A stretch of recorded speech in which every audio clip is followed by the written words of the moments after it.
The first time Leo saw her, she was sitting alone at a piano, playing a sad song. He didn't know it then, but that song would become the soundtrack of his life. Her name was Luna, and she couldn't hear her. She lived in a world of music, a world without sound. And as he watched her play, he fell in love with the girl in the silence. She didn't know why he came every day, but she was grateful for his company. For the first time in her life, she felt seen, heard, and cherished, all without saying a word. He didn't know how to talk to her, but he knew that if he could just get close enough, he could feel her world through her music.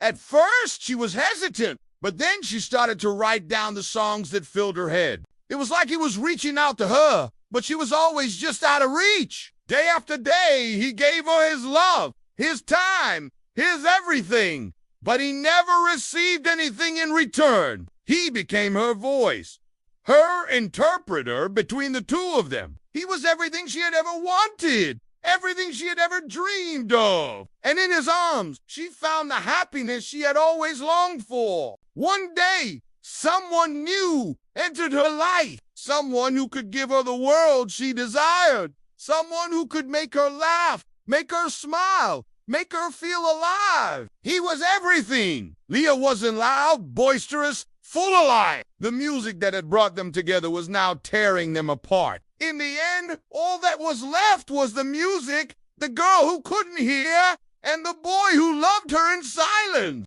In the end, she had chosen him, the boy who had never spoken, the boy who had never made a sound. The song that had been their love song was now playing in the background of her new life. They talked through music and words, and their bond grew deeper with each passing day. So he started to visit her every day, bringing her flowers and watching her play. It was like a secret language, one that only they shared. He loved her, and he wanted her to know it. But how do you tell someone who can't hear? So he poured his heart into his actions, hoping she would feel it, hoping she would understand. He became her confidant, her solace, her rock. He would sit by her side for hours, just listening to her play, lost in her world of music. He never spoke, but she sensed his presence. And as she played for him, she poured her heart out, note by note, chord by chord. In her music, he heard her laughter, her joy, her sadness,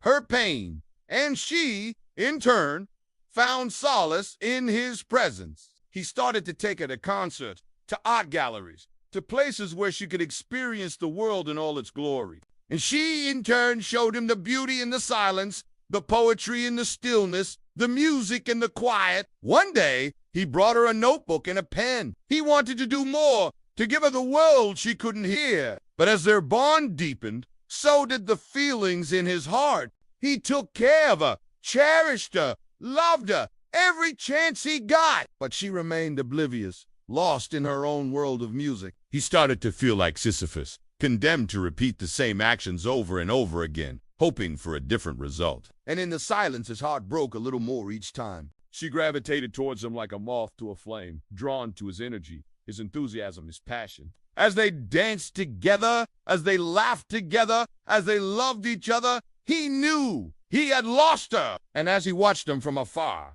he realized that he had loved her in vain, that his love had gone unheard, that his sacrifice had been in vain. And as the music swelled around them, he faded away into the silence, taking his love and his sacrifice with him.